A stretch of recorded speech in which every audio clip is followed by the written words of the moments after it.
If you want to be a great trainer, you've got to love what you do. You've got to love your subject matter, and you've got to love helping other people understand and build new skills.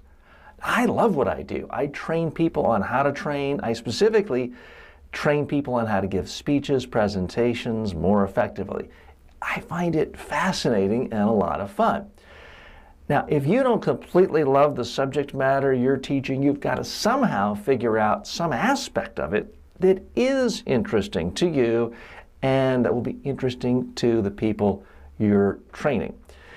There's nothing worse than listening to someone train and you can tell they're just going through the motions. I'm sure you've had some bad training like that in your life. If nothing else, there was a time back in high school or grade school where there was a teacher you could tell was just counting down the days till full retirement, until that pension kicks in and they could quit. They're just droning on and on. That's not what an effective trainer does. So you've got to figure out, I believe this is a little more esoteric, I understand that. This isn't quite as practical as the rest of the course is going to be.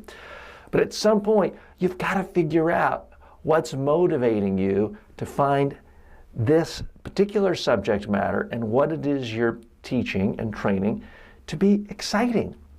You've got to be excited about it. I don't mean jumping up, rah, rah, rah. You don't have to be a cheerleader. You don't have to be Anthony Robbins, but there's got to be something when people are watching you.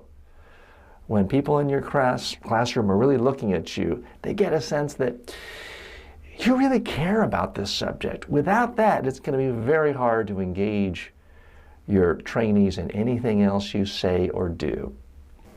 Competent trainers convey information. Good trainers allow a trainee to really understand something, have a new skill. But great trainers create interesting, useful, memorable experiences for their trainees.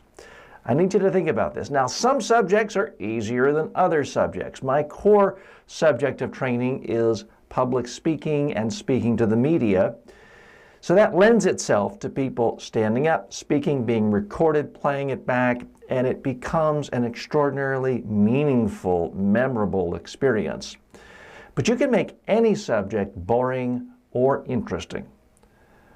There are plenty of people who come to me who've been to other public speaking training workshops and they've only been on camera once or twice. When they come to me for a full day, even if it's a large group, they're going to get on camera and speak at least a dozen times. That becomes a truly memorable experience. The most memorable part of it isn't anything I said. It's when they see themselves on video and they really like what they see. They see that they've mastered all the fundamentals and are now coming across their very best. You've got to think about what is it that someone could do in a training with you to give them this sense of mastery.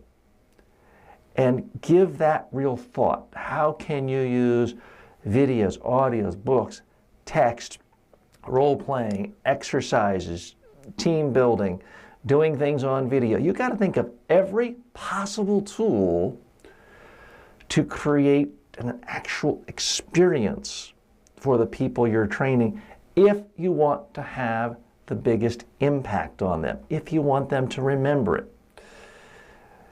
But if they don't remember it, how have we really helped them? So think about not just the actual intellectual content you have to convey, but how can you package all this in an experience that people will remember, I hope at the end of the day, but ideally for a lifetime.